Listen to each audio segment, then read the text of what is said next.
Students, welcome to magnet brains. This is Anamika Singh. कैसे हैं आप सभी? मैं आशा करती हूँ कि आप सभी बहुत अच्छे होंगे और हाजिर हो चुके होंगे इस प्यारे से वीडियो में, इस प्यारे से सेशन में। क्लास 9 के लिए मैं लेकर आई हूँ एक बहुत ही इंपॉर्टेंट उनका टॉपिक, और वो है आज एनसीईआरटी सॉल्यूशन। हमारा जो चैप्टर चल रहा है बल तथा गति के नियम, भाई ये पूरा कंप्लीट हो चुका है और मैंने इसके पाठ्यगत प्रश्न भी करवा दिए हैं बेटा। आज मैं लेकर आई हूँ एनसीईआरटी सॉल्यूशन, जिसे हम 1 बाय 1 करके सारे क्वेश्चन सॉल्व करेंगे। जल्दी से तैयार हो जाइए, और वीडियो को लाइक नहीं किया तो पहले ही कर दीजिएगा, मेरे बोलने के पहले ही लाइक कर दिया करो। अब बात ऐसी है कि एनसीईआरटी सॉल्यूशन में क्वेश्चंस तो बहुत सारे हैं। इसमें कुछ थ्योरेटिकल क्वेश्चन भी हैं, यानी थ्योरी वाले क्वेश्चंस भी हैं, और कुछ न्यूमेरिकल क्वेश्चंस भी हैं। दोनों ही हम करेंगे। अब थोड़ा सा चैनल के बारे में भी जान लिया जाए तो बहुत ध्यान से सुनिएगा। क्लास 6 से लेकर 12th में बेटा, यदि आप इनमें से किसी भी क्लास में हैं, magnet brains Hindi medium channel पर आप अपने सब्जेक्ट की क्लासेस अटेंड कर सकते हैं। किसी भी क्लास को देखने के लिए आपको कोई कोर्स बिल्कुल भी परचेस नहीं करना होगा, और ना ही किसी तरह की कोई पेमेंट करनी होगी, क्योंकि मैग्नेट ब्रेन्स प्रोवाइड कराता है क्वालिटी एजुकेशन, वो भी बिल्कुल फ्री ऑफ कॉस्ट।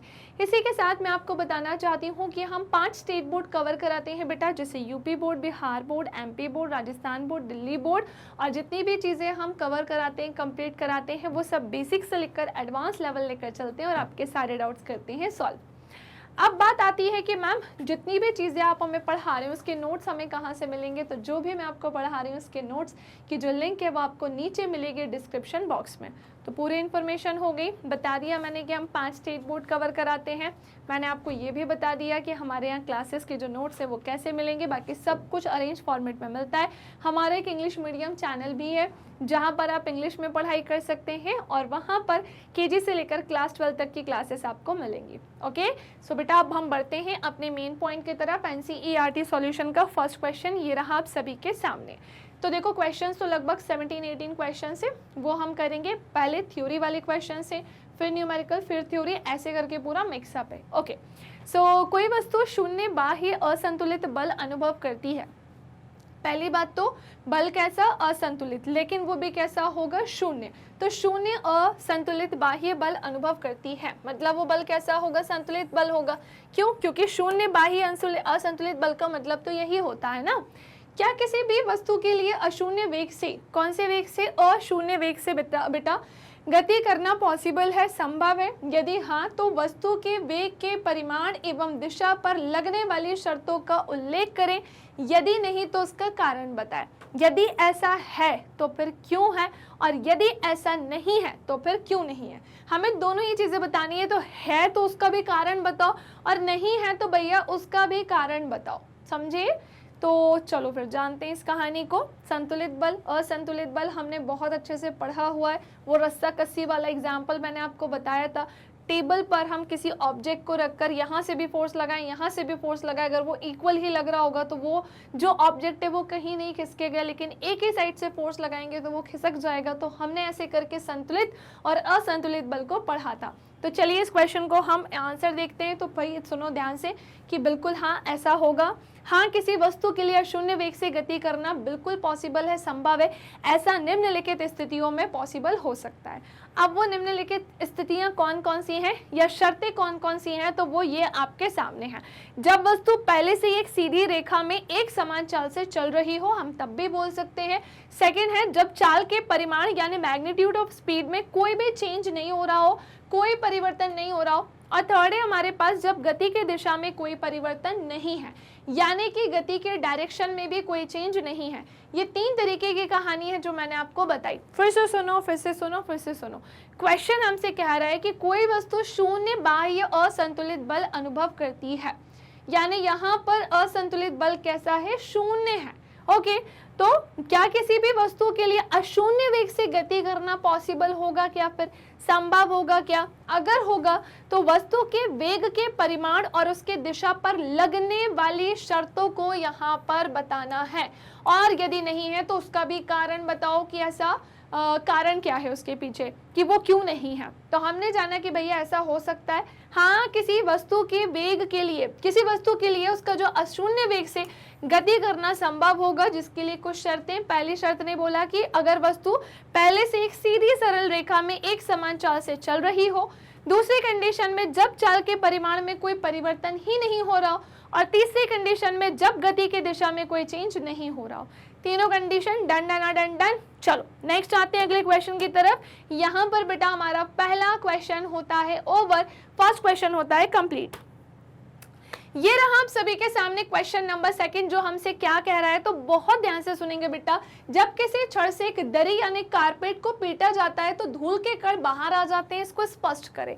तो ये तो हमने बहुत अच्छे से पढ़ा हुआ है प्रॉपर तरीके से। मैम ने आपको वो ब्लैंकेट वाले एग्जाम्पल से समझाया था कि कोई ब्लैंकेट है और उसको कोई छड़ से जो है पीटा जा रहा है तो डस्ट पार्टिकल उससे अलग हो जाती है। इवन मैंने ब्लैंकेट प्रॉपर बनाकर पढ़ाया था। तो हम यहाँ पर कोई बात नहीं, कारपेट दरी ले लेते हैं, कोई दिक्कत नहीं है। तो यदि जब किसी छड़ी से एक दरी यानी कारपेट को पीटा जाता है तो धूल के कण बाहर आ जाते हैं, इसको स्पष्ट करो। तो सुनो, जब किसी छड़ी से एक दरी यानी कारपेट को पीटा जाता है तो दरी पर बल लगने के कारण दरी तो गतिशील हो जाएगी, पर धूल के कण जड़त्व के गुण के कारण विराम में ही रहते हैं और फिर नीचे गिर जाते हैं। ऐसा होता है भाई।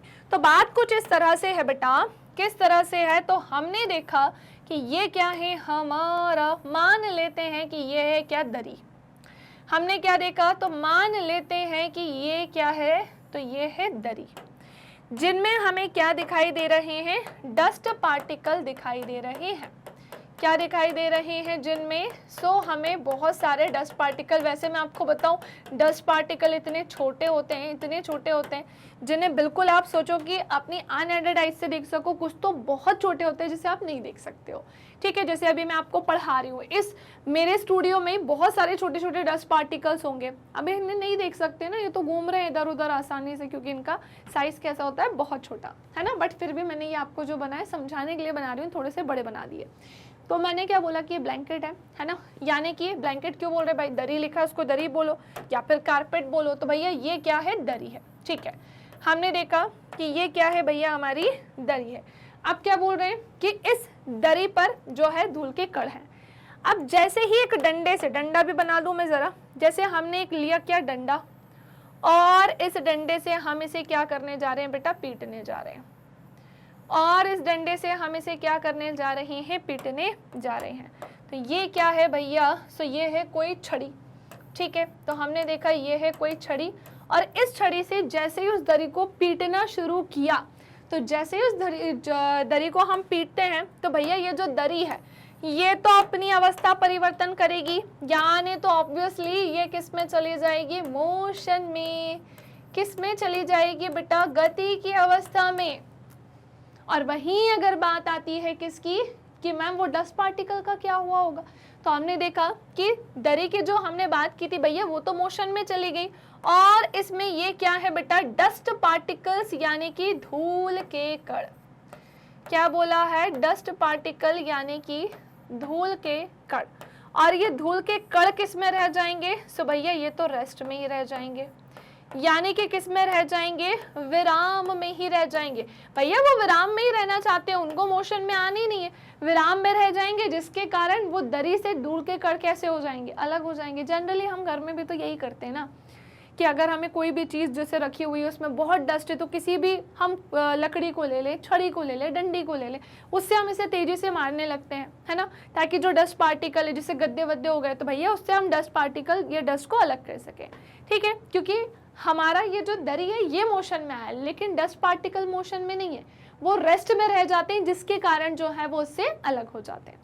ठीक है, तो आई होप कि आपको क्लियर हो गया हो। तो हमने क्या जाना, जब किसी छड़ी से एक दरी को पीटा जाता है तो दरी पर बल लगने के कारण दरी गतिशील हो जाती है, परंतु धूल के कण जड़त्व के गुण के कारण विराम अवस्था में रहना पसंद करते हैं, क्योंकि यहाँ पर विराम का जड़त्व काम करता है, और जो वे है भैया कहाँ हो जाते हैं, नीचे गिर जाते हैं। क्लियर, कोई कंफ्यूजन, कोई समस्या? चलिए भाई, तो ये थी इसकी कहानी। उम्मीद करती हूँ क्लियर हो गई होगी, समझ में आ गई होगी। नेक्स्ट क्वेश्चन की तरफ चलें फिर। सो ये है हमारा आज का तीसरा प्रश्न। ये है हमारा तीसरा प्रश्न भैया, बस की छत पर रखे सामान को रस्सी से क्यों बांधा जाता है? ये भी मैंने बताया हुआ है आपको, याद करिए गति के किस नियम में बताया है, पहले, दूसरे, तीसरे। गति के कुल 3 ही नियम है ना भैया। न्यूटन जी ने हमें गति के कुल कितने नियम दिए हैं? 3 ही नियम दिए हैं। क्लियर। सो बस की छत पर रखे सामान को रस्सी से क्यों बांधा जाता है, तो रीजन जान लेते हैं। पहली बात तो यहाँ पर काम कर रहा है गति का पहला नियम, जड़त्व, इनर्शिया काम कर रहा है यहाँ पर। सो जड़त्व के कारण बस की छत पर रखा हुआ सामान सदैव स्थिर में ही रहना चाहता है। किस में रहना चाहता है बेटा, स्थिर में ही रहना चाहता है। पर जब बस आगे चलती है तो जड़त्व के कारण स्थिर अवस्था में रहने के कारण सामान के पीछे की ओर गिरने की पॉसिबिलिटी होती है, बिल्कुल होती है। और इसी कारण जब बस रुकती है तो सामान के आगे गिरने की पॉसिबिलिटी होती है, संभावना होती है। अतः बस की छत पर रखे सामान को रस्सी से इसीलिए क्या किया जाता है बेटा, बांधा जाता है। तो बस का अचानक से चलना और बस का अचानक से रुकना, दोनों ही चीजें यहाँ पर क्या करती हैं, मैटर करती हैं। इसीलिए बस की छत पर जब सामान रखा जाता है ना, तो उसे टाइट बांधा जाता है, कस के बांध दिया जाता है, ताकि अगर बस रुके अचानक से या अचानक से चलने लगे, दोनों ही कंडीशन पर सामान न आगे की तरफ गिरे न पीछे की तरफ गिरे। ओके, तो हमने जान लिया कि जड़त्व के कारण जनरली ऐसा होता है। जड़त्व की अगर बात करें तो याद करिए, मैंने आपको बताया था कि भैया अंग्रेजी में इसे हम क्या बोलते हैं बेटा, इनर्शिया बोलते हैं। अंग्रेजी में, इंग्लिश में इसे हम क्या बोलते हैं बेटा, इनर्शिया बोलते हैं। और ये जो इनर्शिया है ये कितने तरीके का होता है, सो भैया ये 3 तरीके का होता है ना।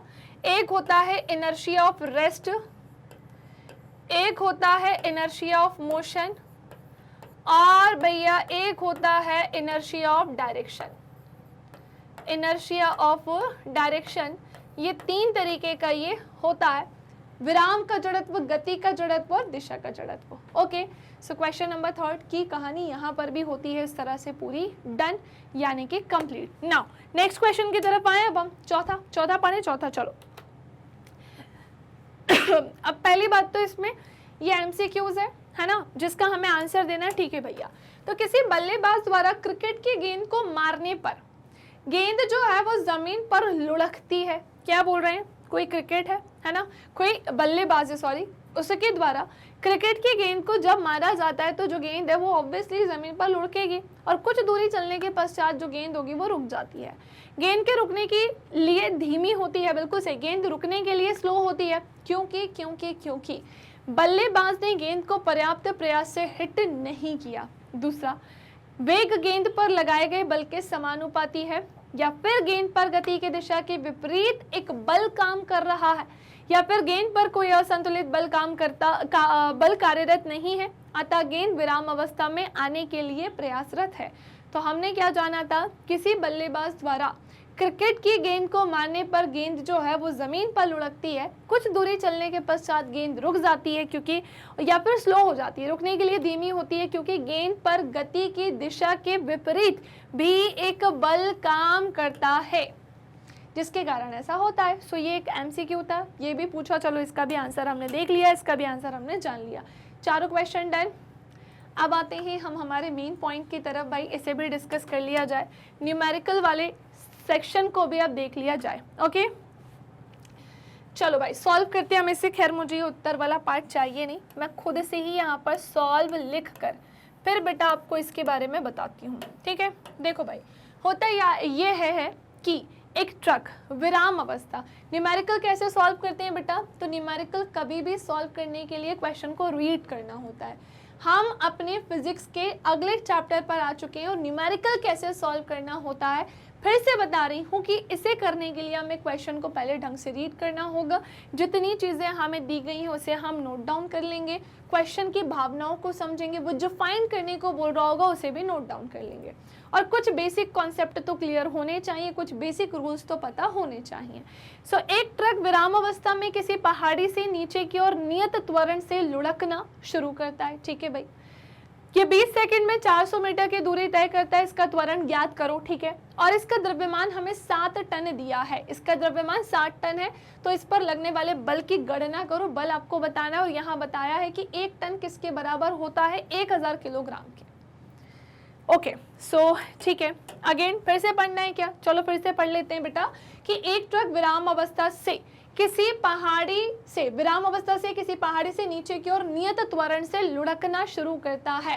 तो अगर भैया ये विराम अवस्था से ऐसा कर रहा है, इसका मतलब बेटा हमारे पास क्या दिया है, u देकर रखा है। क्या देकर रखा है, u देकर रखा है। एक चीज तो हमें पता चल गई, और ये u कितना देकर रखा है, 0 यानी कि 0, क्योंकि ये किससे चल रहा है, विराम अवस्था से। पहली कहानी डन। अब बोल रहे हैं कि ये 20 सेकंड में 400 मीटर की दूरी तय करता है। यहाँ दो चीजें मिल गई हमको। क्या कहा बेटा मैंने आपसे कि भैया यहाँ पर कितनी चीजें मिल गई, दो चीजें। एक तो हमें यहाँ पर टाइम देकर रखा है, और वो कितना देकर रखा है, 20 सेकंड का, और इसी के साथ हमें दूरी कितनी देकर रखी है, तो भैया दूरी हमें देकर रखी है 400 मीटर की। कितनी दूरी, 400 मीटर की।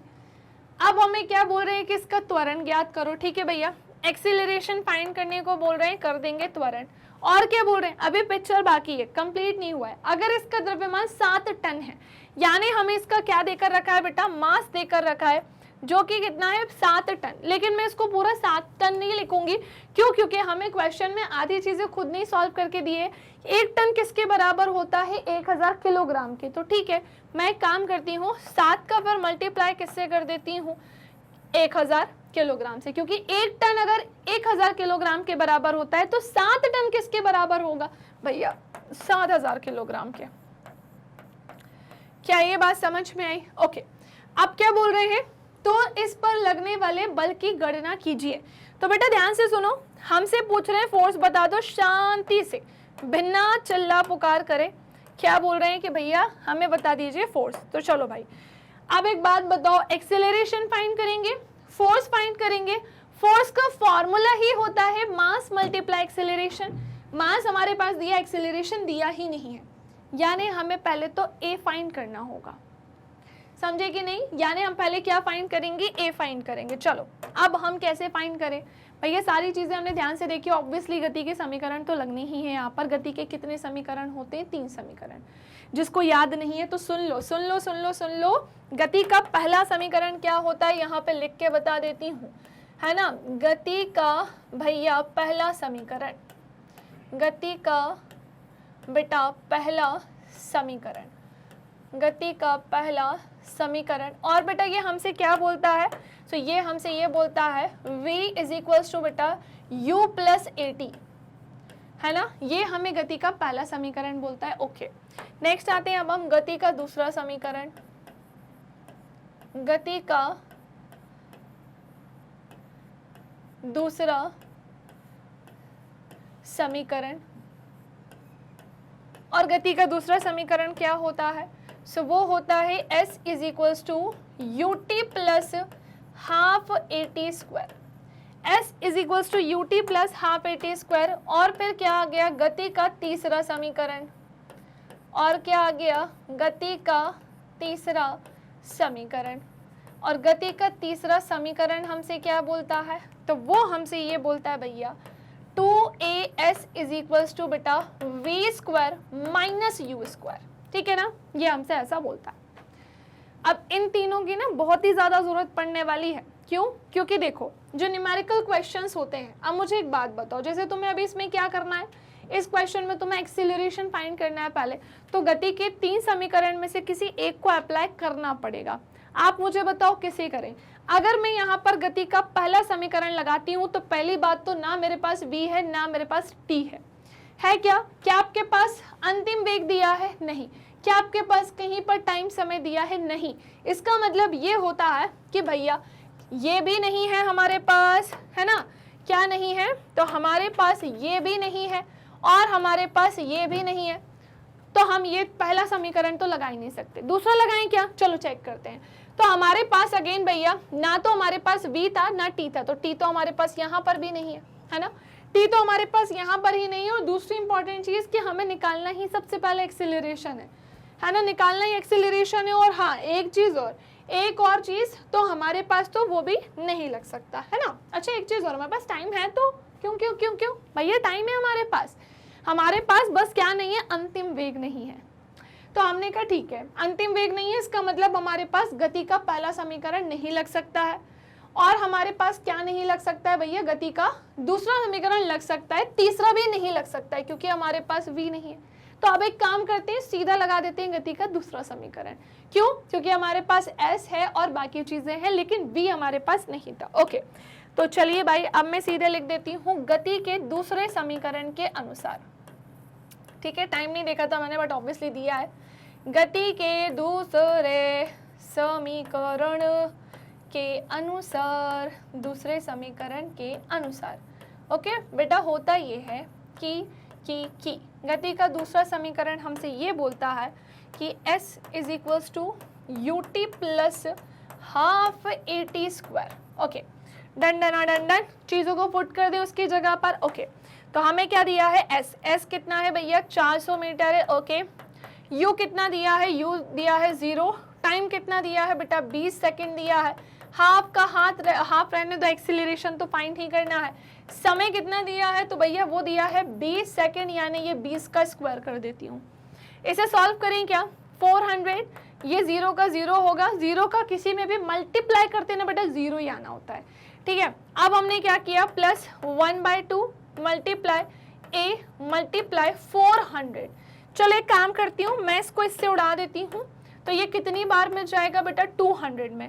सो 400, तो हमने क्या देखा, यहाँ इसका क्या है भैया, 400 बराबर क्या हो जाएगा, 0 को इसमें जोड़ेंगे तो भाई ये 0 को किसी भी चीज़ में जोड़ने पर 0 नहीं आता, मल्टीप्लाई करने पर आएगा। ठीक है, तो जब हमने इसे देखा तो हमारा क्या हो जाएगा, ये 2 2 क्या हो जाना चाहिए, 4। अच्छा, ये तो 2 का ऊपर गए, हमने इसे 2 टाइम्स में उड़ा दिया, 200 टाइम्स में, यानी ये बेटा क्या हो जाएगा, 200a हो जाएगा। अब मुझे इसको यहाँ पर लेकर आना होगा, 400 डिवाइडेड बाय क्या कर दिया मैंने, 200, और एक्सेलरेशन कर दिया, इसको मैंने इससे डिवाइड किया तो मेरा एक्सेलरेशन क्या आ जाएगा, 2 मीटर पर सेकेंड स्क्वायर। कितना निकल कर आ गया, 2 मीटर पर सेकेंड स्क्वायर मेरा एक्सेलरेशन निकल कर आ गया। बट अभी तो मेरा ए निकल कर आया, एफ थोड़ी निकल कर आया। चलो भाई उसे भी निकाल दें जल्दी से, चलो भाई उसे भी निकाल दें जल्दी से। फोर्स का फॉर्मूला फटाफट से लगा दो। फोर्स क्या होता है, मास मल्टीप्लाई एक्सेलरेशन। चलो भैया, फोर्स हमारे पास कितना देकर रखा है, हमें नहीं पता है। हाँ, मास हमें जरूर पता है 400 है, और हमारे पास ए कितना देकर रखा है, तो भैया ए हमारे पास देकर रखा है 2। ठीक है ना, एक्सेलरेशन कितना देकर रखा है, तो वो हमारे पास 2 देकर रखा है। तो जब हम यहाँ पर इसका मल्टीप्लाई करेंगे बेटा, जब हम इन दोनों का क्या करेंगे, मल्टीप्लाई, सो ऑब्वियसली हमारा कितना निकल कर आएगा, 800 न्यूटन निकल कर आएगा। सो फोर्स हमारा यहाँ कितना निकल कर आएगा, 800 न्यूटन निकल कर आएगा। तो फोर्स के लिए हमें क्या चाहिए था, एक्सेलरेशन, और हमारे पास क्या था, अच्छा एक चीज़ और, मास तो हमारा यहाँ पर 7000 होगा, वो तो हमारे पास क्या देकर रखा था, एस। चलो भैया, अब हमारा ये कितना निकल कर आ जाएगा, तभी कहें कुछ गड़बड़ तो थी। ये हमारा निकल कर आया है मेन आंसर। ठीक है, तो दोनों चीज़ें यहाँ पर डन हो गई हैं।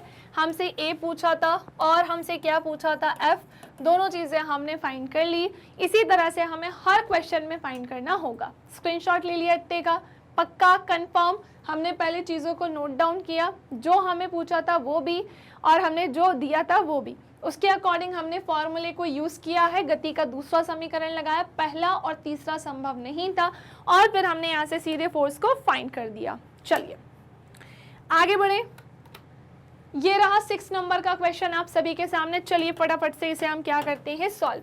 अगेन क्वेश्चन को बहुत ध्यान से रीड करेंगे, बहुत ध्यान से पढ़ेंगे। क्वेश्चन कह रहा है कि 1 किलोग्राम द्रव्यमान के एक पत्थर को 20 मीटर पर सेकंड के वेग से झील की जमी हुई सतह पर फेंका जाता है। पत्थर 50 मीटर की दूरी तय करने के बाद बेटा रुक जाता है, तो पत्थर और बर्फ के बीच लगने वाले घर्षण बल की हमें यहाँ पर गणना करनी है। तो मेरी बात ध्यान से सुनो, हमें यहाँ पर क्या देकर रखा है, द्रव्यमान देकर रखा है, मास देकर रखा है। चलो भैया, कितना देकर रखा है, 1 किलोग्राम, किलोग्राम में दिया, हमें कोई चेंज नहीं करना होगा। नेक्स्ट आगे आ जाओ, फिर एक पत्थर को 20 मीटर पर सेकंड के वेग से झील की जमी हुई सतह पर फेंका जाता है। तो हमारा ये क्या हो जाएगा बेटा, प्रारंभिक वेग हो जाएगा, जो कि कितना होगा, 20 मीटर पर सेकंड। ठीक है भैया, नेक्स्ट आते हैं, पत्थर 50 मीटर की दूरी तय करने के बाद रुक जाता है, तो उसने दूरी कितनी तय करी, 50 मीटर की। Very good. फिर क्या बोल रहे हैं, वो रुक गया, यानी v हमारा कितना हो गया भैया, 0, यानी कि 0। आप क्या बोल रहे हैं, पत्थर और बर्फ के बीच लगने वाला भैया घर्षण बल बता दो, यानी कि यहाँ पर बता दो फ्रिक्शनल फोर्स क्या होगा, है ना। फ्रिक्शनल फोर्स यानी कि भैया घर्षण बल क्या होगा, ये हमें बताना होगा। एक बात बताओ, आप ये लगाओगे, घर्षण बल निकालोगे, इसका फॉर्मूला अगेन मास मल्टीप्लाई एक्सेलरेशन होगा। आपके पास मास तो दिया है, एक्सेलरेशन नहीं दिया है, और जब एक्सेलरेशन नहीं दिया है तो पहले तो हमें उसी को फाइंड करना होगा। चलो, तो एक लाइन हमने यहाँ ऐसे खींची है और अब हम आगे हमारे गति के समीकरण की तरफ। जल्दी बताओ, पहला समीकरण लगा दे, v is equals to u plus a t. क्या यहाँ से ये निकल के आ सकता है? तो भैया हमें यहाँ पर क्या नहीं दिया है, पहली बात तो एक्सेलरेशन निकालना है, पर टाइम भी तो नहीं दिया कहीं पर, यानी ये यहाँ पे काम नहीं करेगा। चलो दूसरा लगाए, s इज इक्वल्स टू बेटा you t plus half a t square.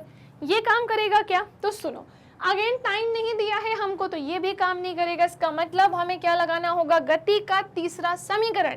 तो जल्दी से मैं यहाँ लिख देती हूँ, गति के तीसरे समीकरण के अनुसार, गति के बेटा तीसरे समीकरण के अनुसार, और गति का तीसरा समीकरण हमसे क्या कहता है, तो सुनो सुनो सुनो, गति का तीसरा समीकरण हमसे ये कहता है 2as is equals to v square minus u square.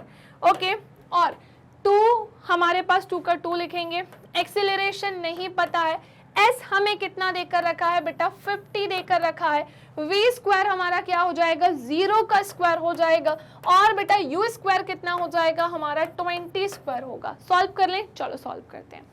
तो हमें एक्सेलरेशन फाइंड करना है, ये हमारा 100a हो जाएगा, ये 0 का 0 और ये क्या होगा 400। अब हमने क्या देखा कि ये हमारा क्या है बेटा -400a हो जाएगा, है ना, सॉरी -400, ये ऐसा होगा। a को यहीं रहने दो, इसको यहाँ लेकर चले जाओ 100 को इसके अपॉन में, और अब इसको इससे डिवाइड करेंगे तो बेटा हमारा एक्सेलरेशन कितना आ जाएगा -4 मीटर पर सेकेंड स्क्वायर, -4 मीटर पर सेकेंड स्क्वायर आएगा, माइनस में ध्यान रखना। ओके, नाउ नेक्स्ट आते हैं, फिर अब क्या होने वाला है, तो सुनो, निकालना क्या था हमको, फोर्स निकालना था। तो ये होता है मास मल्टीप्लाई एक्सेलरेशन। मास हमारे पास कितना देकर रखा है भैया 1, एक्सेलरेशन कितना निकल कर आया है -4। ठीक है, दोनों का मल्टीप्लाई करेंगे सो ये -4 न्यूटन हमारा क्या निकल कर आएगा, घर्षण बल, फ्रिक्शनल फोर्स हमारा कितना निकल कर आएगा -4 न्यूटन। जल्दी से इसका स्क्रीनशॉट लो, आसान क्वेश्चन था, है ना। अगेन जो चीज़ें दी थी नोट कर लिया, जो नहीं दी थी उसको भी नोट डाउन कर लिया, फिर बुद्धि चलाई अपनी। हमने गति का पहला समीकरण देखा तो हमने कहा नहीं भाई इससे तो नहीं निकल सकता, फिर दूसरा लगाया उससे भी नहीं निकल रहा था, फिर हमने किसका यूज़ किया, गति के तीसरे समीकरण का। किसका यूज़ किया, फिर हमने यहाँ पर बेटा गति के तीसरे समीकरण का। नाउ नेक्स्ट क्वेश्चन की तरफ मूव करते हैं अब हम फटाफट से, और अगले क्वेश्चन को हम देखते हैं।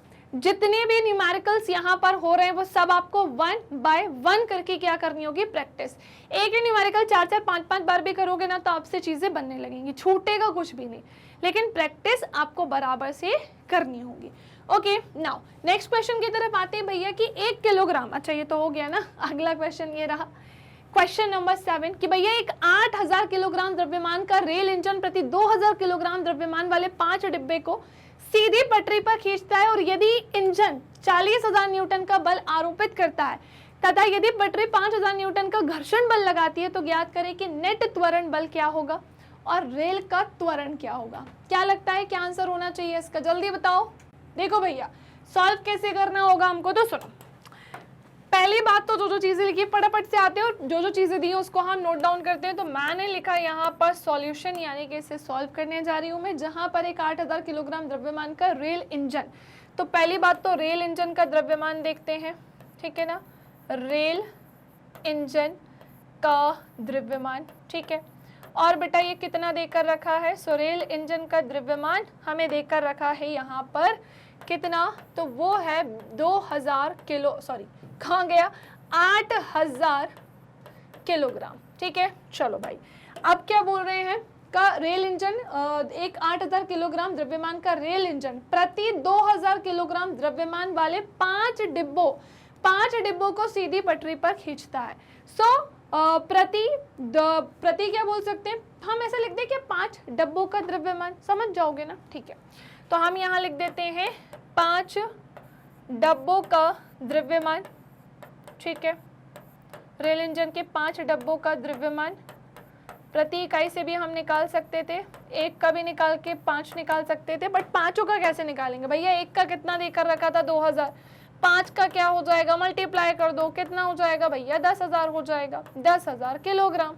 ओके, नाउ नेक्स्ट आते हैं, अब हम क्या दी के रखा है हमारे पास, इंजन जो है वो 40,000 न्यूटन का बल लगा रहा है, तो हमें यहाँ पर क्या देकर रखा है, इसका बल। ओके, तो हमने लिख दिया कि हमारे पास इसका बल देकर रखा है, और भैया वो कितना देकर रखा है, 40,000 न्यूटन। ओके, नाउ नेक्स्ट आते हैं, इसके बाद हमें क्या देकर रखा है, फ्रिक्शनल फोर्स, यानी कि भैया घर्षण बल भी तो देकर रखा है, फ्रिक्शनल फोर्स यानी कि बेटा घर्षण बल भी तो देकर रखा है, और वो कितना देकर रखा है, 5,000 न्यूटन। चलो भैया, सारी चीज़ें जब हमने देख ली, अब हम 1 बाय 1 करके एक एक को सॉल्व करेंगे। सिंपली बता दो नेट त्वरण बल क्या है, तो बेटा नेट त्वरण बल कैसे निकलेगा, नेट त्वरण बल निकालने के लिए हमको इस बल को माइनस करना होगा इस बल से। तो मैंने क्या किया, 40,000 माइनस कर दिए 5,000 से, तो ये हमारा क्या हो जाएगा भैया, 35,000 न्यूटन निकल कर बेटा आ जाएगा। ठीक है, चलो एक चीज़ तो फाइंड कर ली हमने, है ना, एक चीज़ तो हमने फाइंड कर ली। अब आते हैं दूसरी की तरफ। ठीक है, जगह कम थी इसलिए थोड़ा ऊपर लिखा उसको। रेल का त्वरण कैसे निकालेंगे भैया, फोर्स का फॉर्मूला होता है मास मल्टीप्लाई एक्सेलरेशन।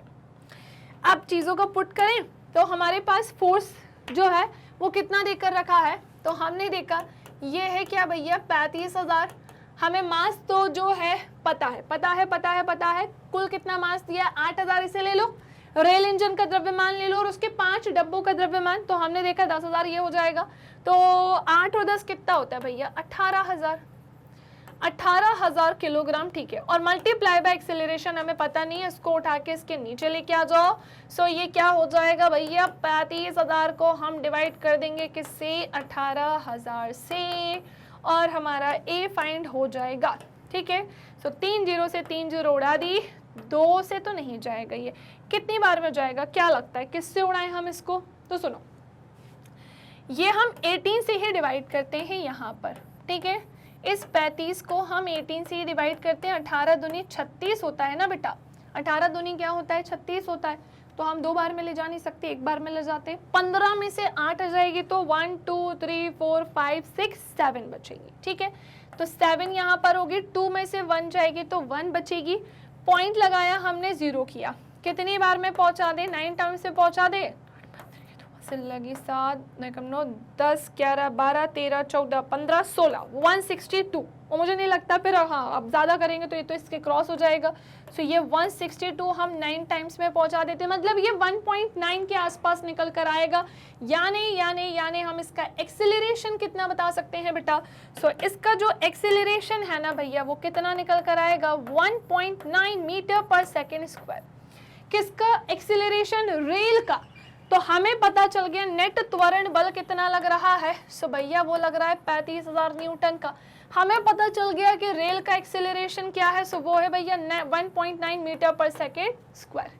डन डन आ डन डन। चलिए नेक्स्ट क्वेश्चन की तरफ आते हैं, बहुत सारे क्वेश्चन है जो अभी हमें सॉल्व करने हैं। तो ये रहा हमारा वो अगला क्वेश्चन। क्वेश्चन नंबर हमारा क्या है बेटा, अब 8।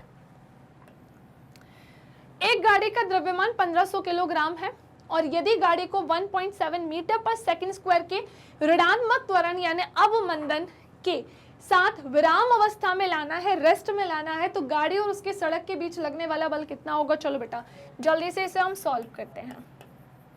देखो भैया कितना होगा, सबसे पहली चीज तो हमें गाड़ी का द्रव्यमान देकर रखा है, मास कितना देकर रखा है भैया, 1500 किलोग्राम। ओके ओके ओके, और हमें क्या देकर रखा है यहाँ पर, एक्सेलरेशन। लेकिन ध्यान से सुनिएगा, ये हमें नेगेटिव एक्सेलरेशन देकर रखा है।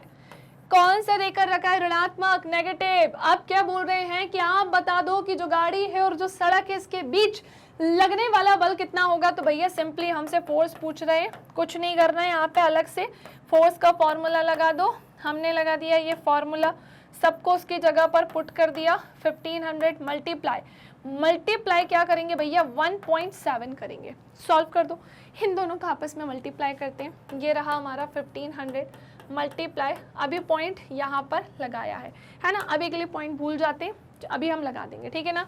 0 का 0, 5 7 35 की 5, 3 एकम 3, 7 एकम 7, 8 9 10। ओके, अब हम इसे सॉल्व करेंगे, मल्टीप्लाई एक का इनमें करेंगे तो भैया ऑब्वियसली 1500 ही होगा। तो तो ये 25500 एक डिजिट के ठीक पहले जो था वो पॉइंट था, ठीक है, हमने इसके यहाँ पे लगा दिया, यानी ये क्या हो जाएगा हमारा फोर्स कितना निकल कर आ जाएगा बेटा, सो फोर्स निकल कर आ जाएगा 2550 न्यूटन। एक चीज़ और ये हमारा नेगेटिव में होगा क्योंकि ये भी नेगेटिव था, सो ऑब्वियसली ये भी किस में होगा, नेगेटिव, यानी इसका क्या हो जाएगा, करेक्ट आंसर हो जाएगा। ओके चलो भाई, तो ये मैंने मल्टीप्लाई करके भी आपको चीज़ें जो है एक्सप्लेन कर दी है, जानबूझ के एक एक चीज़ें बताती हूँ ताकि आपसे कोई भी चीज़ छूटे ना। सो क्वेश्चन नंबर 8 का आंसर यहाँ पर होता है फिनिश। अगला क्वेश्चन देखें, चलो बेटा लाइक शेयर करते चलेंगे इसी बात पे। ओके नाउ ये है हमारा क्वेश्चन नंबर 9 जो कि एक एमसीक्यू है, ठीक है। किसी m द्रव्यमान की वस्तु जिसका वेग v है का संवेग यानी मोमेंटम क्या होगा। ऑप्शन है हमारे पास mv होल स्क्वायर, है ना, आप यहाँ पर mv का स्क्वायर ऐसे पूछ रहे हैं, हाफ mv स्क्वायर है या फिर mv है। तो आपसे बोल रहे हैं कि भैया अगर किसी m द्रव्यमान की वस्तु है जिसका वेग v देकर रखा है तो भैया संवेग यानी कि बेटा मोमेंटम, किसकी बात चल रही है, मोमेंटम की, तो वो क्या होगा। तो मेरी बात ध्यान से सुनो, अगर मास का मल्टीप्लाई करते हैं हम किस में, वेलोसिटी में, तो ही हम क्या निकाल सकते हैं, मोमेंटम निकाल सकते हैं। यानी ये हमारा क्या होगा, मास यानी कि बेटा द्रव्यमान होगा, और ये हमारी क्या होगी, वेग यानी कि क्या हो जाएगी, वेलोसिटी हो जाएगी। और इनकी एसआई यूनिट क्या निकल कर आएगी भैया, मोमेंटम की एसआई यूनिट क्या होती है, मास की क्या है, किलोग्राम, वेग की क्या है, सो आप क्या बोलोगे मैम, मीटर पर सेकंड। तो भैया मोमेंटम की क्या निकल कर आएगी, तो मोमेंटम की होगी किलोग्राम मीटर पर सेकंड, क्या होगी, किलोग्राम मीटर पर सेकंड होगी। इसको हम ऐसे भी लिख सकते हैं, किलोग्राम मीटर पर सेकंड, इस प्रकार इस तरीके से भी लिख सकते हैं। ओके नाउ नेक्स्ट क्वेश्चन की तरफ आते हैं। अब हम, ये रहा हमारा क्वेश्चन नंबर 10। हम एक लकड़ी के बक्से को 200 न्यूटन बल लगाकर उसे नियत वेग से फर्श पर ढकेलते हैं, तो बक्से पर लगने वाला, क्या बोल रहे हैं, हम एक लकड़ी के बक्से को 200 न्यूटन बल लगाकर उसे नियत वेग से फर्श पर ढकेलने का काम करते हैं, तो बक्से पर लगने वाला घर्षण बल क्या होगा।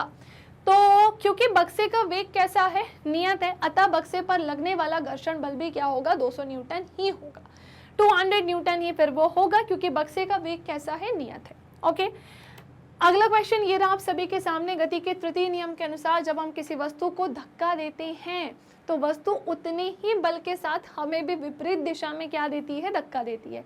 यदि वह वस्तु एक ट्रक है जो सड़क के किनारे खड़ा है, संभवतः हमारे द्वारा बल आरोपित करने पर भी गतिशील नहीं हो पाएगा। ये बिल्कुल सच है। आपको क्या लग रहा है, हमारे में इतनी ताकत है हम ट्रक को भी धक्का दे सकते हैं। एक विद्यार्थी इसे सही साबित करते हुए कहता है कि दोनों बल विपरीत एवं बराबर है जो एक दूसरे को निरस्त कर देते हैं। इस तर्क पर अपने विचार दें और बताएं कि ट्रक जो है वो गतिशील क्यों नहीं हो पाता है। तो जड़त्व द्रव्यमान के अनुक्रमानुपाती होता है। पहली बात तो ट्रक का द्रव्यमान अधिक होने के कारण ऑब्वियसली उसका जड़त्व भी अधिक होगा। भैया अगर उसका मास अधिक है ना तो इनर्शिया भी ज्यादा होगा। अत्यधिक जड़त्व के कारण ही वह विराम अवस्था में रहता है और हमारे द्वारा लगाया गया बल अपेक्षाकृत कम होने के कारण ट्रक में गति उत्पन्न संभव ही नहीं है कि हो पाए। हम नहीं लगा सकते ट्रक को धक्का क्योंकि उसका मास भी कैसा है, ज्यादा है, ठीक है ना, और इसका मास भी ज्यादा है तो इनर्शिया भी कैसा होगा, ज्यादा होगा। तो हमारे मास की तुलना में तो वो कई गुना ज्यादा है, तो उससे हम धक्का नहीं मार सकते। वहीं कोई दूसरा ऑब्जेक्ट या कोई वस्तु होगी तो हम आसानी से उसे धक्का मार सकते हैं। अब ये रहा हमारा क्वेश्चन नंबर 12 आप सभी के सामने। बेटा क्या है ये हमारा, सो ये है हमारा क्वेश्चन नंबर 12। 200 ग्राम द्रव्यमान की एक हॉकी की गेंद 5 मीटर पर सेकंड से गति कर रही है। यह एक हॉकी स्टिक से इस प्रकार टकराती है कि ये 5 मीटर पर सेकंड के वेग से अपने प्रारंभिक वेग से प्रारंभिक मार्ग पर वापस लौट जाती है, अपने प्रारंभिक मार्ग पर वापस लौट जाती है। हॉकी स्टिक द्वारा आरोपित बल हॉकी की गेंद में आए संवेग परिवर्तन के परिमाप का परिकलन कीजिए। तो सुनो क्वेश्चन बड़ा प्यारा सा ही है, सॉल्व करते हैं इसे हम। अगेन थोड़ा पीछे आओ, हमसे बोल रहे हैं 200 ग्राम द्रव्यमान की एक हॉकी की गेंद। भैया ये हमारे पास हॉकी की गेंद का मास दिया है द्रव्यमान, पर ध्यान से सुनना, वो 200 ग्राम दिया है। पहली बात तो तुम्हें इसे कन्वर्ट करना होगा किसमें, किलोग्राम में, जिसके लिए आप क्या करोगे, इसे डिवाइड कर दोगे 1000 से। क्या निकल कर आएगा, 2 0 से 2 0 उड़ गए और ये 1/5। 1 को 5 से डिवाइड करेंगे भैया नहीं जा सकता, छोटा है, पॉइंट लगाया 0 आया, 5 2 जा क्या होता है 10 होता है। कोई कंफ्यूजन? 0.2 ये क्या निकल कर आ गया भैया? सो ये निकल कर आ जाएगा हमारा 0.2 किलोग्राम और ये क्या है इसका मास, गेंद का मास हो जाएगा। 10 मीटर पर सेकंड से गति कर रही है, u क्या हो जाएगी 10 मीटर पर सेकंड। ओके, और क्या बोल रहे हैं, हॉकी स्टिक से इस प्रकार टकराती है कि ये 5 मीटर पर सेकंड के वेग से अपने प्रारंभिक मार्ग पर ही वापस लौट जाती है। ठीक है, हमसे क्या बोल रहे हैं, 5 मीटर पर सेकंड के वेग से अपने प्रारंभिक मार्ग पर वापस लौटती है और हॉकी स्टिक द्वारा आरोपित बल हॉकी की गेंद में आए संवेग परिवर्तन के परिमाप का परिकलन कीजिए। सो बेसिकली हमें यहाँ पर संवेग यानी किसके बारे में बताना है बेटा, मोमेंटम के बारे में बताना है, जिसके लिए हमारे पास u दिया है और जिसके लिए हमारे पास क्या दिया है भैया, v भी दिया है और ये कितना दिया है 5 मीटर पर सेकेंड दिया है। क्या करेंगे भैया, संवेग का फॉर्मूला लगा देंगे और ये क्या होता है, तो संवेग का फॉर्मूला होता है mv। अच्छा एक चीज और, अब ये mv बोला है ना, तो ये वेलोसिटी आपके दोनों ही देकर रखी है, तो हमें दोनों को माइनस करना होगा। क्या करने वाले हैं, मास को उसकी जगह पर रख दो 0.2 ये यहाँ आ गया, मल्टीप्लाई हम क्या करेंगे 10, फिर माइनस करना होगा, जिसमें एक चीज और ध्यान से सुनो, ये भी हमारा माइनस में होगा। क्या माइनस में होगा कि भैया एक हॉकी स्टिक से ये इस प्रकार टकराती है कि 5 मीटर पर सेकंड के वेग से अपनी प्रारंभिक स्थिति से अपने प्रारंभिक मार्ग पर वापस लौट रही है, यानी ये माइनस में होगा। तो भैया हमने क्या देखा, ये माइनस में कुछ इस प्रकार से हम इसको लिखेंगे, ठीक है, और ये इसको पैक कर देंगे। चलो सॉल्व करते हैं 0.2, फिर हमने क्या देखा, ये हम सॉल्व करेंगे तो भैया ये ऐसे सॉल्व होगा +5, अब दोनों को जोड़ दो कितना आ जाएगा 15, 15 का 2 में मल्टीप्लाई करेंगे भैया कैसे सॉल्व होगा, 0.2 है, 15 दूनी क्या हो जाएगा भैया 30 हो जाएगा, 0 का मल्टीप्लाई उतना ही आना है, पॉइंट यहाँ पर लगा देंगे, यानी ये कितना निकल कर आएगा हमारा 3 किलोग्राम मीटर पर सेकेंड। क्या निकल कर आएगा, 3 किलोग्राम मीटर पर सेकेंड निकल कर आएगा, माइनस माइनस किसी में नहीं आएगा, जो है यही है। ठीक है, तो हमने जान लिया क्वेश्चन नंबर 12 का करेक्ट आंसर, हमारा जो संवेग है वो निकल कर आ गया। चलिए भैया नेक्स्ट क्वेश्चन की तरफ आते हैं और ये रहा अब हमारा अगला क्वेश्चन, क्वेश्चन नंबर 13। चलो सॉल्व करते हैं इसे भी हम।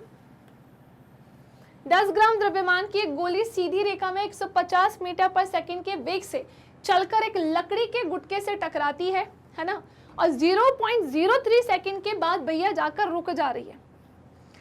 गोली लकड़ी को कितनी दूरी तक भेदेगी ये बताना है, और लकड़ी के गुटके द्वारा गोली पर लगाए गए बल के परिमाण की भी हमें क्या करनी है, गणना करनी है। चलो क्या दिया है हमको भैया, ये हमारा जो देकर रखा है, पहली बात तो द्रव्यमान कितना है 10 ग्राम, अगेन ग्राम में दिया है, इसको किलोग्राम में कन्वर्ट करो, 10 डिवाइडेड बाय 1000 क्या निकल कर आएगा, इसको ऐसा एक काम करते हैं, इसको 1/100 ही किलोग्राम छोड़ देते हैं, हमारा सॉल्व करना आसान हो जाएगा। ठीक है, और क्या क्या देकर रखा है भैया, इनिशियल वेलोसिटी है आपके पास, u देकर रखा है बेटा, कितना देकर रखा है 150 मीटर पर सेकंड के वेग से चलकर एक लकड़ी के गुटके से टकरा रही है और 0.03 सेकंड के बाद रुक जाती है बेटा, v भी देकर रखा है, 0 हो जाएगा क्योंकि बाद में क्या कर रही है, रुक रही है। टाइम कितना देकर रखा है 0.03 क्या हो जाएगा बेटा सेकंड। ओके, तो गोली लकड़ी को कितनी दूरी तक भेदेगी, चलो s हमें नहीं पता है।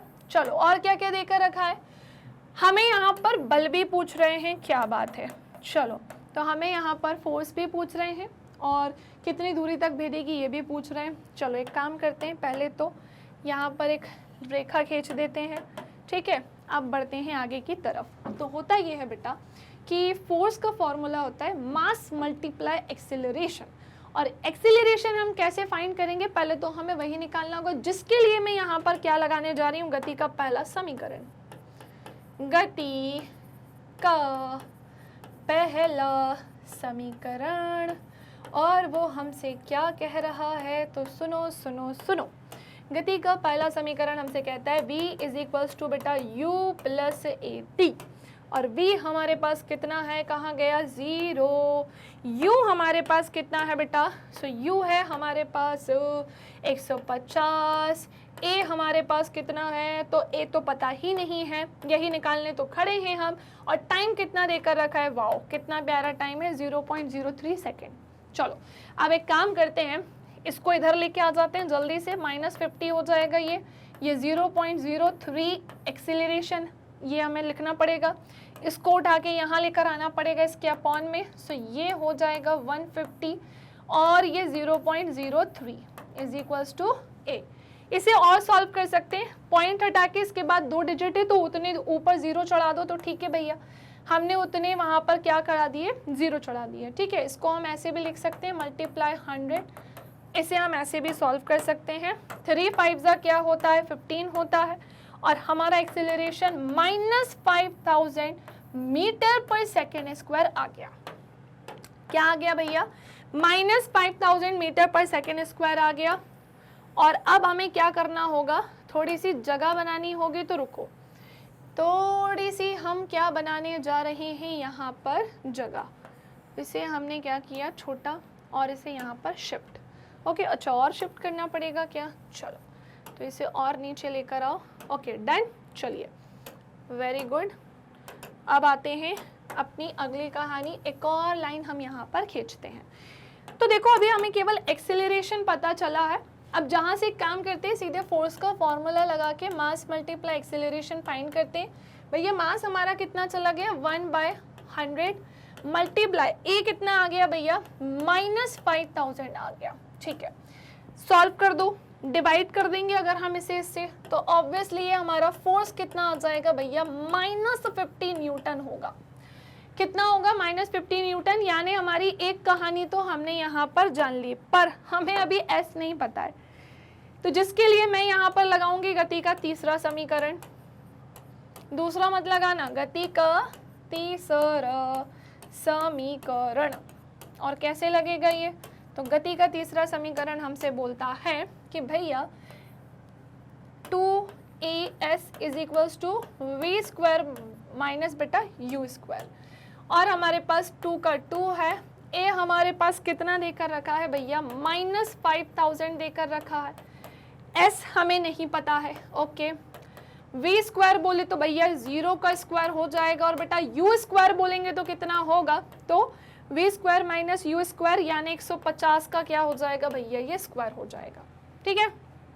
ये भी क्या हो जाएगा, 150 का स्क्वायर हो जाएगा। सॉल्व करते हैं, 5 दूनी क्या होगा, ये -10,000, तो भैया ये हमारा s का ऐसे ही रहेगा। अब क्या करना होगा, तो ये 0 का 0, 150 मल्टीप्लाई 150, इसे मैं ऐसे लिख सकती हूँ। अब एक काम करते हैं, इसको उठा के इसके नीचे चले जाते हैं। सो s इज इक्वल्स टू क्या हो जाएगा भैया, -150 मल्टीप्लाई 150 अपॉन में क्या आ जाएगा, -10,000, ओके। कुछ नहीं करना है, अब एक काम करो, माइनस से माइनस को उड़ा दो और ये 2 0 इससे गायब कर दो। फिर हम क्या करेंगे, इसको डिवाइड, 2 पंजे 10 और 5 से जाएगा, 2 से क्यों जाएगा, 5 दूनी 10 0, फिर ये 5 तिया 15, 5 चौके 10, 5 चौको 20 और ये 5 तिया 15, यानी s हमारा क्या हो जाएगा, 9 बाय बेटा हो जाएगा 4। 9 को डिवाइड कर दो 4 से, 4 1 जा 4 नहीं, 4 2 जा 8 करते हैं इसे हम, ठीक है ना। अब 9 में से 8 जाएगा तो 1 बचेगा, फिर पॉइंट लगा के 0, फिर 4 दूनी क्या कर देंगे, 8 कर देंगे, फिर ये 2 आएगा, तो हमारा ये s कितना निकल कर आएगा बेटा, 2.2 मीटर निकल कर आएगा। और यही इस क्वेश्चन का क्या है, बिल्कुल करेक्ट आंसर, बिल्कुल सही आंसर होगा।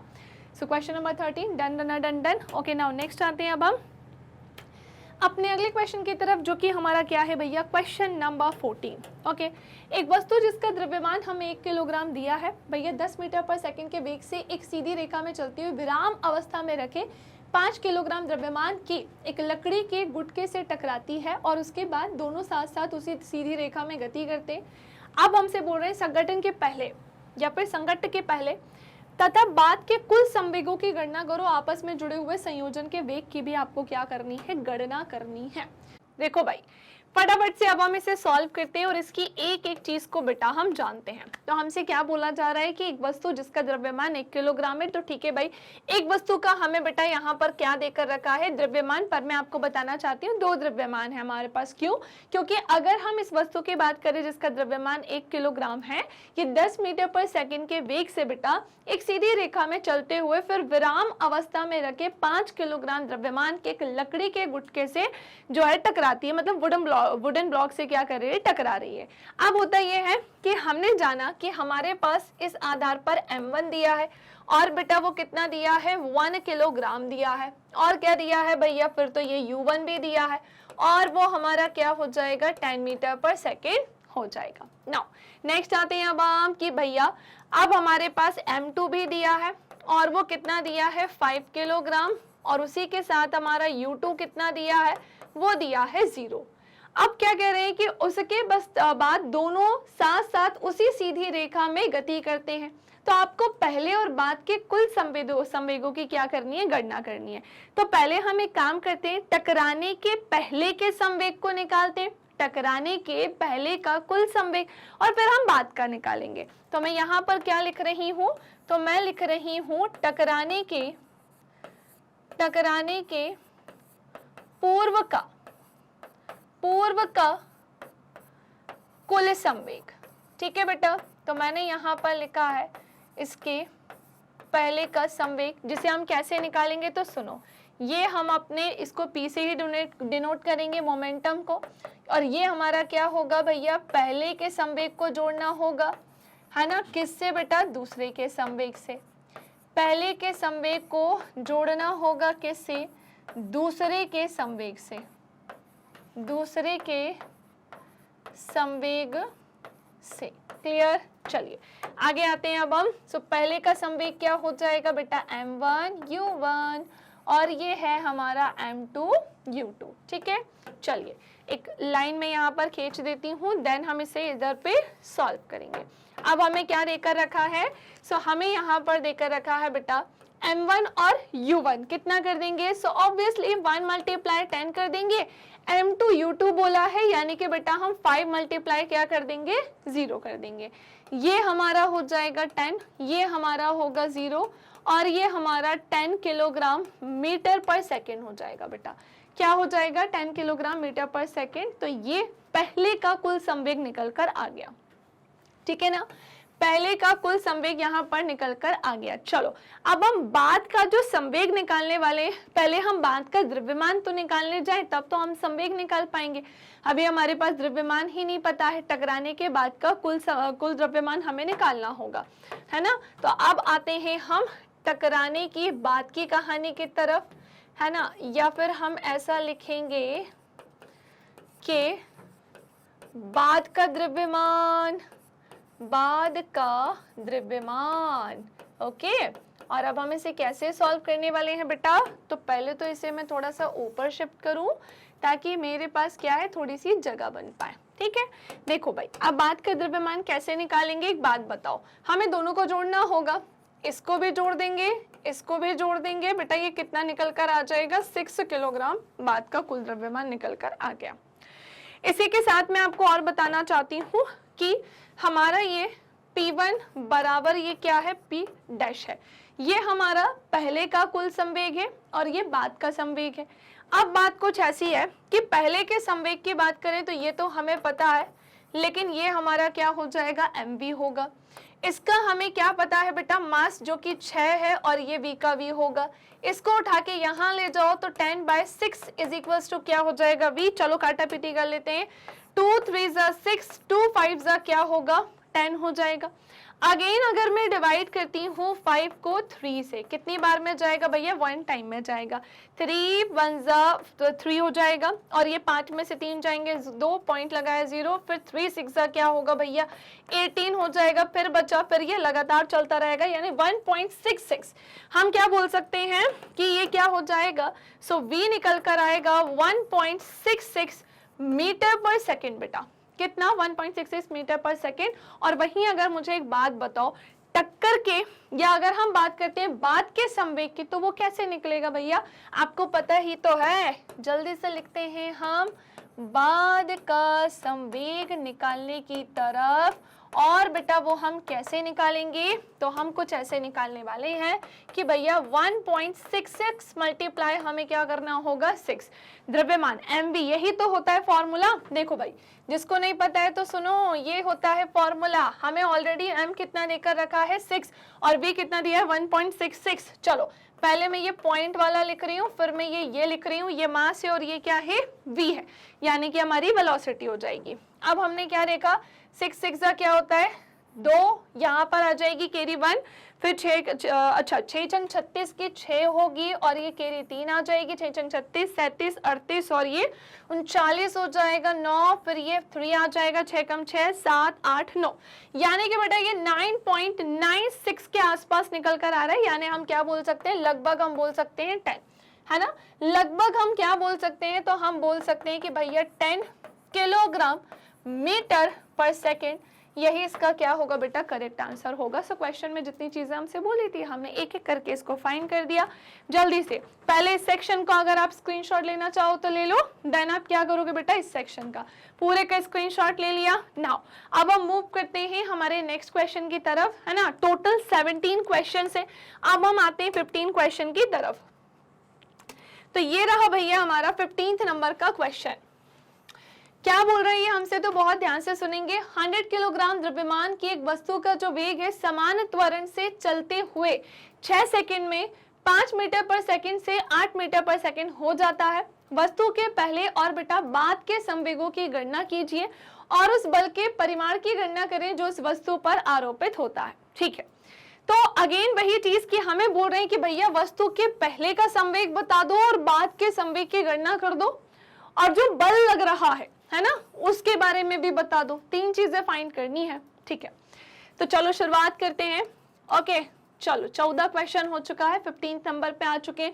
पहले तो नोट डाउन करते हैं बेटा, हमारे पास मास देकर रखा है और कितना देकर रखा है, सो ये है हमारे पास 100 किलोग्राम। ओके और क्या क्या देकर रखा है, चलो भैया समय भी देकर रखा है, टाइम भी हो जाएगा। मैं आपको बता दूं u भी है हमारे पास और v भी है हमारे पास। ठीक है, टाइम कितना देकर रखा है बेटा 6 सेकंड का, u कितना देकर रखा है 5 मीटर पर सेकंड, v कितना देकर रखा है बेटा 8 मीटर पर सेकंड। ठीक है भैया, अब हम एक काम करते हैं, वस्तु के पहले का संवेग हम निकालते हैं। तो यहाँ पर मैं लिख ही दूं पहले का संवेग, वस्तु के पहले का संवेग। ठीक है, अच्छा एक बात बताओ, पहले के संवेग का फॉर्मूला हम क्या लगाएंगे, ऑब्वियसली तो हमारा ये पहले का संवेग निकल कर क्या आ जाएगा mv, है ना। और एक्चुअली में हम यहाँ पर क्या लिखेंगे mu लिखना चाहिए। अच्छा एक बात बताओ, m कितना है हमारे पास, तो भैया वो है हमारे पास 100 और u है 5, यानी ये क्या निकल कर आएगा बेटा 500 किलोग्राम मीटर पर सेकेंड। तो पहले का संवेग 500 किलोग्राम मीटर पर सेकेंड निकल के आ गया। चलो अब आते हैं हम बाद के संवेग की तरफ। चलो तो ये हमारा क्या हो जाएगा बाद का संवेग, और बेटा हमारे बाद का संवेग क्या होगा, तो सुनो ये हमारा हो जाएगा mv। क्या हो जाएगा mv, जो कि कितना होता है, सो भैया m है हमारे पास अगेन 100 ही है और v हमारे पास कितना है बेटा 8 है। इन दोनों का मल्टीप्लाई करेंगे तो 800 किलोग्राम मीटर पर सेकेंड ये निकल कर आ जाएगा। कितना निकल कर आ जाएगा, तो वो सब आपके सामने है। तो हमारे क्वेश्चन के अकॉर्डिंग हमसे जो 2 चीजें पूछी गई थी भाई, वो दोनों चीजें मैम ने आपको बता दी कि वस्तु के पहले और बाद के संवेग की गणना मोमेंटम को हम कैसे कैलकुलेट कर सकते हैं, तो ऐसे कर सकते हैं। नाउ अब हमसे बोल रहे हैं कि उस बल के परिमाण की गणना करिए जो उस वस्तु पर आरोपित होता है। सो यहाँ सिंपली देखा जाए तो हमसे क्या पूछा जा रहा है, फोर्स यानी बल के बारे में। और एक बात बताओ, फोर्स का फॉर्मूला क्या होता है, सो भैया वो होता है मास मल्टीप्लाई एक्सीलरेशन, यानी कि द्रव्यमान गुणा त्वरण होता है। और हमें तो यहाँ पर एक्सीलरेशन दिया ही नहीं है, तो ये तो बिल्कुल सोचने वाली बात है। तो एक काम करते हैं, एक्सीलरेशन को फाइंड करते हैं। कैसे करेंगे, मैं यहाँ पर एक हेडिंग डाल रही हूँ, गति के पहले समीकरण के अनुसार। क्या बोला है, गति के बेटा पहले समीकरण के अनुसार, गति के पहले समीकरण के अनुसार चलो हम फटाफट से चीजों को जानते हैं, फटाफट से हम चीजों को समझते हैं। अब मेरी बात ध्यान से सुनिएगा, गति का पहला समीकरण हमसे क्या कहता है बेटा? ये हमसे कहता है v is equals to u plus बेटा at। अच्छा एक बात बताओ, v कितना है हमारे पास? तो वो है 8। u कितना है हमारे पास? तो वो है 5। a कितना है हमारे पास? तो वो तो पता ही नहीं है। और t कितना है हमारे पास? तो वो तो हमारे पास 6 है। यहाँ से हमारा जो हमें फोर्स का फॉर्मूला लगा के फोर्स को फाइंड करना था, उसके लिए एक्सीलरेशन तो पता चल जाएगा। तो हमने देखा भैया इसको तो हमें उठा के माइनस में लेकर आना पड़ेगा, और ये हमारा क्या हो जाएगा 3, और हमें इसको यहाँ पॉन में लेके आना होगा। सो ये 3 बाय क्या हो जाएगा बेटा 6, और ये क्या होगा a। अब गलती से भी कुछ बच्चे ये ना सोचे कि ये छोटा है बड़ा है, अरे इसको इससे डिवाइड करो, 6 को ऊपर लेके जाओ 3 को नीचे, नहीं, जो हमें दिया है उसके अकॉर्डिंग ही सॉल्व करना होगा। 3 1 जा 3, 3 2 जा 6। अब मुझे एक बात बताओ, अगर हम 1 को 2 से डिवाइड करते हैं, भाई 1 टाइम में तो जा ही नहीं रहा क्योंकि 1 तो छोटा है 2 से, तो हम पॉइंट लगाएंगे 0 एंड 2 5 जा क्या हो जाएगा बेटा 10 हो जाएगा। 2 5 जा क्या होगा 10, मतलब कि एक्सीलरेशन क्या हो जाएगा 0.5 मीटर बेटा पर सेकेंड स्क्वायर, ये एक्सीलरेशन आ जाएगा। नाउ अब हम फाइंड करेंगे यहाँ पर फोर्स, लगा देते हैं फोर्स का फॉर्मूला, मास मल्टीप्लाई एक्सीलरेशन। मास हमारे पास कितना दिया है 100 दिया है, एक्सीलरेशन कितना दिया है भैया 0.5 दिया है। और अगर हम इसे सॉल्व करने जाते हैं सो ऑब्वियसली ये हमारा 500 होगा और एक के बाद पॉइंट लगा है, इसका मतलब ये हमारा 50 न्यूटन बेटा निकल कर आ जाएगा। कितना निकल कर आएगा 50 न्यूटन। सो उम्मीद करती हूँ कि ये कहानी आपको अच्छे से क्लियर हो गई है, ये क्वेश्चन भी समझ में आ गया, क्वेश्चन नंबर 15। नाउ बेटा जल्दी से मूव करते हैं हम हमारे क्वेश्चन नंबर 16 की तरफ। थोड़ा सा साइड हो जा रही हूँ, ले लो बेटा जल्दी से स्क्रीनशॉट ले लो, क्योंकि कुछ बच्चे बोलते हैं कि मैम स्क्रीनशॉट हम नहीं ले पाते हैं, तो आपके लिए मैंने टाइम दे दिया है। ओके नेक्स्ट आते हैं अब हम, ये रहा हमारा अगला क्वेश्चन, क्वेश्चन नंबर 15 कि हमसे क्या बोल रहा है। अच्छा क्वेश्चन नंबर 16 थोड़ा सा बड़ा है ना, और ये थोड़ा थ्योरी फॉर्म में, तो ठीक है भाई। क्वेश्चन नंबर 16 हमसे बोल रहा है कि अख्तर, किरण और राहुल किसी राजमार्ग पर बहुत तीव्र गति से चलती हुई कार में सवार हैं। ठीक है, तो 3 लोग हैं हमें दिख रहे हैं, अख्तर है बेटा, कौन है किरण है, और कौन है भैया राहुल भैया। ये किसी राजमार्ग पर बहुत तीव्र गति से चलती हुई कार में सवार हैं। अचानक उड़ता हुआ कोई कीड़ा गाड़ी के सामने के शीशे में आ टकराया और वह शीशे से चिपक गया। अख्तर और किरण इस स्थिति पर विवाद करने लगे। कौन कर रहे हैं विवाद? भैया देखो ये लोग बहुत तेजी से गाड़ी चला रहे थे, अचानक से कोई कीड़ा आया, खिड़की पे चिपका और वो टकराया और उस पे चिपक गया। ठीक है ना। अख्तर और किरण का क्या मानना था भैया? उन दोनों ने काफी विवाद किया। किस किसने किया? अख्तर ने किया और किरण ने किया। किरण का ऐसा मानना था कि कीड़े का संवेग परिवर्तन का परिमाण कार के संवेग परिवर्तन के परिमाण की अपेक्षा बहुत ज्यादा है, काफी अधिक है ना। क्योंकि कीड़े के वेग की अगर हम बात करते हैं, किसकी बात करते हैं? कीड़े के वेग की बात करते हैं। सब परिवर्तन का मान, इसके जो परिवर्तन का मान है ना भैया, वो कार के वेग में परिवर्तन के मान से कैसा है? बहुत ज्यादा है। ठीक है, ऐसा किसने बोल दिया हमसे?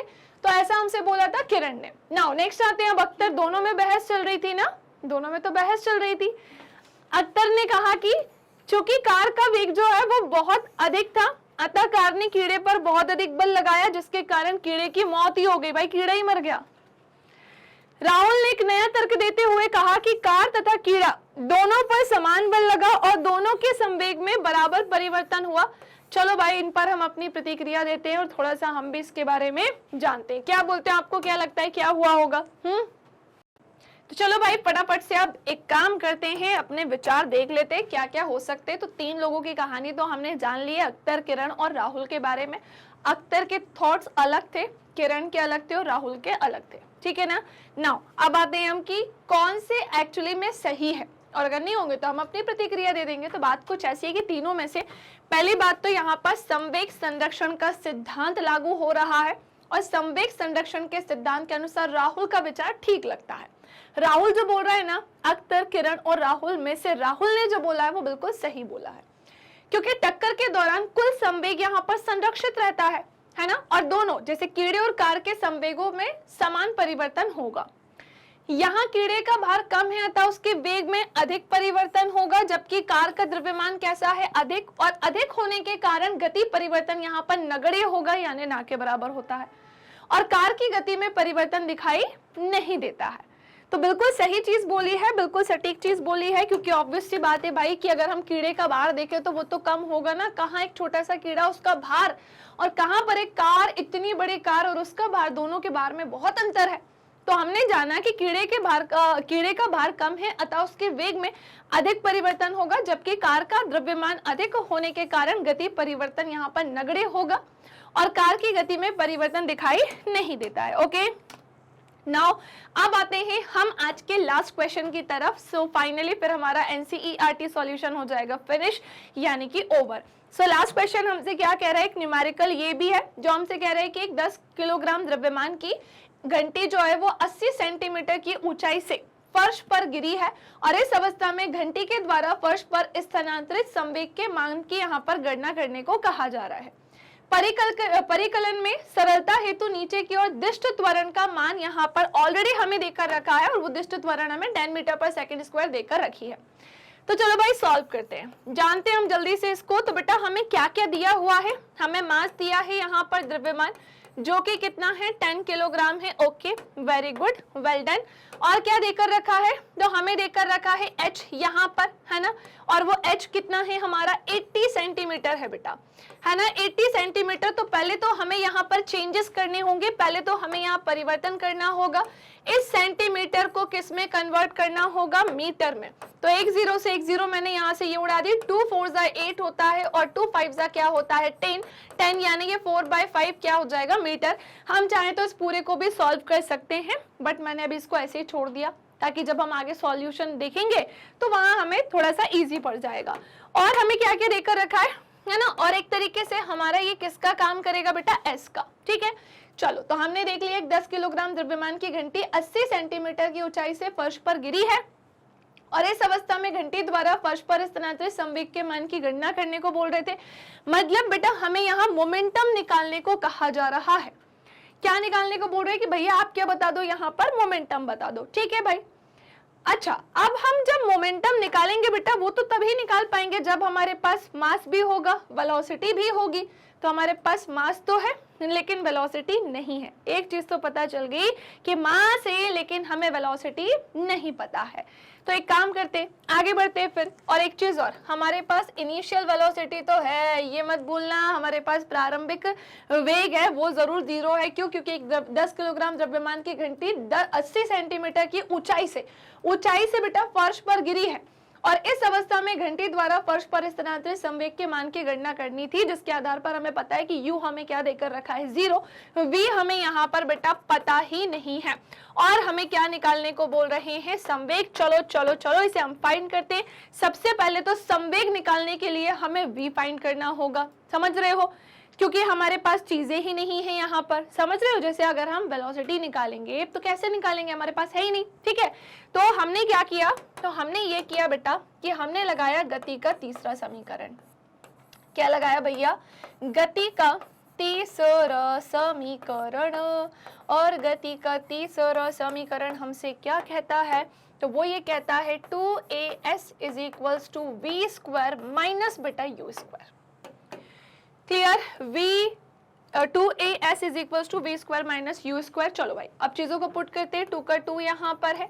एक्सेलरेशन हमें कितना देकर रखा है, तो हमें ऑलरेडी देकर रखा है वो एक्सेलरेशन। अच्छा इसे काहे ऐड नहीं किया यहाँ पर, एक्सेलरेशन भी तो लिखो भैया 10 मीटर पर सेकेंड स्क्वायर। ठीक है, तो हमने क्या देखा कि हमारा एक्सेलरेशन कितना हो जाएगा, 10 हो जाएगा। और हमें क्या देकर रखा है, s कितना है हमारे पास, तो भैया वो है 4/5। ठीक है, v² बोल रहे हैं, हमको ना पता v² क्या है, u² हमें पता है कि वो हो जाएगा हमारा 0 का स्क्वायर। नाउ नेक्स्ट आते हैं, अब हम कट्टा पिट्टी करते हैं थोड़ी सी इसकी। 5 2 जा क्या होता है 10, 2 2 जा 4 एंड 4 4 जा क्या होता है 16, यानी 16 = ये क्या हो जाएगा बेटा v², और ये स्क्वायर है, ये चीज का ध्यान रखेंगे आप। अब हम इसमें v की वैल्यू निकालने जाएंगे, तो ऑब्वियस सी बात है स्क्वायर है तो हम इसको अंडर रूट लगा देंगे, एंड v = हमारा क्या हो जाएगा 4 मीटर पर सेकेंड स्क्वायर। क्यों ये 4 मीटर पर सेकेंड स्क्वायर निकल कर आया, क्योंकि बेटा बात कुछ ऐसी है है ना। कैसी है भाई कि ऑब्वियसली बात है कि 16 किसका रूट है भैया 4 का, है ना। तो दैट्स वाई हमने क्या लिखा कि v is equal to 4 metre पर सेकंड स्क्वायर हमारा निकल कर आ गया। नाउ अब हम क्या निकालेंगे, संवेग का फॉर्मूला, जो कि क्या है बेटा mv है ना। मास हमें कितना देकर रखा है, सो मास हमें 10 देकर रखा है, v हमारा 4 निकल कर आया, यानी ये हमारा क्या होगा बेटा 40 किलोग्राम मीटर पर सेकंड होगा। क्या होगा 40 किलोग्राम मीटर पर सेकंड होगा एंड दैट्स इट, यही इसका करेक्ट आंसर है। तो हमसे कंडीशन बोली थी कि घंटी द्वारा फर्श पर स्थानांतरित संवेग के मान की गणना हमें करनी थी, जहां हमें इनिशियल ऑलरेडी वेलोसिटी दे के रखी थी, फाइनल नहीं दी थी और हमें वही लगा के सॉल्व करना था। दैट्स व्हाई हमने पहले उसे निकाला, हमने पहले निकाला और उसके बाद हमने इसे सॉल्व किया और हमारा करेक्ट आंसर आ चुका है। दैट्स इट, आज के लिए इतना ही और इसी के साथ अब हम मिलेंगे बेटा अपने अगले सेशन में। उम्मीद करती हूँ कि ये एनसीईआरटी सॉल्यूशन आपको बहुत अच्छे से समझ में आ गया होगा, बहुत अच्छे से बन गया होगा। वीडियो कैसे लगी है इसे लाइक करना नहीं भूलिएगा, इसे शेयर करना नहीं भूलिएगा और चैनल को सब्सक्राइब नहीं किया है तो वो जरूर करिएगा।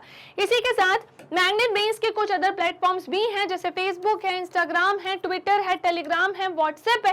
साथ ही साथ वाईटी पर भी आप हमारे सेशंस ले सकते हैं बेटा, एप्लीकेशन के थ्रू भी आप हमसे जुड़ सकते हैं, वेबसाइट के थ्रू जुड़कर भी आप हमारी क्लासेस अटेंड कर सकते हैं। साथ ही साथ आपको हमारी ई नोट्स और ई बुक की लिंक कहाँ मिलेगी, नीचे डिस्क्रिप्शन बॉक्स में।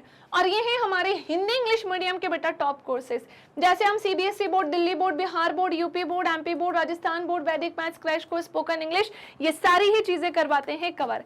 तो आज के लिए इतना ही, नेक्स्ट सेशन में मिलते हैं, नेक्स्ट क्लास में मिलते हैं, आगे की कहानी को डिस्कस करते हैं और हमारे फाइनली यहाँ पर कंप्लीट होते हैं क्या, NCERT solution. So thank you class, bye bye, take care.